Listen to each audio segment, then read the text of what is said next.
السلام علیکم ناظرین ہماری آج کی ویڈیو کا ٹاپک ہے ہمارے لاڈ ہمارے پیار۔ رسول اللہ صلی اللہ علیہ وآلہ وسلم نے اپنی پیاری بیٹی فاطمہ رضی اللہ عنہا کو شہزادیوں کی طرح عزت اور پیار دیا۔ فاطمہ میرے جگر کا ٹکڑا ہے۔ پیاری بیٹی آتی تو پیشانی چومتے، کھڑے ہو جاتے۔ نواسوں سے محبت کی مثالیں موجود ہیں، لیکن یہ وہ لاڈ پیار نہیں تھا جس کو ہم لاڈ کہتے ہیں۔ آپ صلی اللہ علیہ وآلہ وسلم تہجد کے لیے بیٹی اور داماد کا دروازہ کھٹکھٹاتے۔ ایسا نہیں کہ نیند پورا کرنے کے لیے ان کو سوتا چھوڑ دیں۔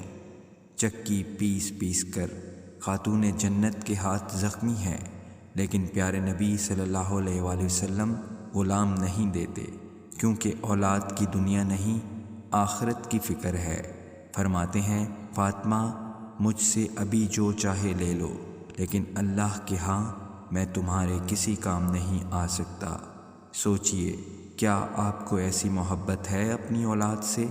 آپ کو اپنی بیٹی اور بیٹے کی نیند، بھوک، آرام زیادہ پیاری ہے، یا اس بات کی زیادہ فکر کہ جنت کے کسی محل، کسی زیور، کسی سکون سے میری اولاد محروم نہ رہ جائے؟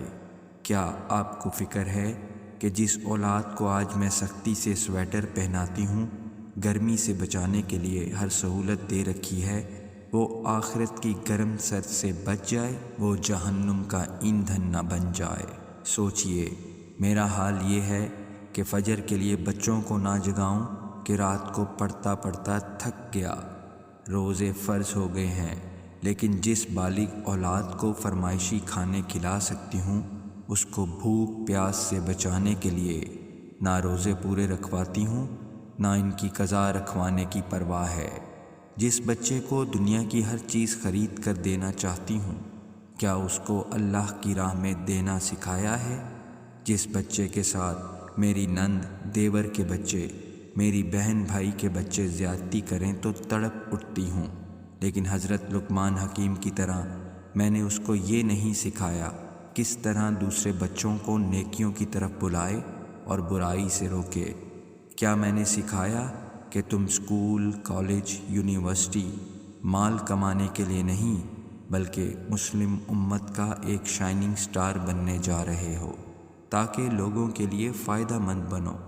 مجھے فکر ہے کہ میرا بیٹا کیسا قوام بنے گا، میری بیٹی کیسی نسلیں پیدا کرے گی، میں نے کیا کیا اس کے لیے۔ ان بیٹا بیٹی کا دوسرا نام ہے آپ کی رعایا، آپ کے امتحان کے پرچے، جن کی تربیت کی جواب دہی ہمیں اللہ کے سامنے پیشی پر کرنی ہے۔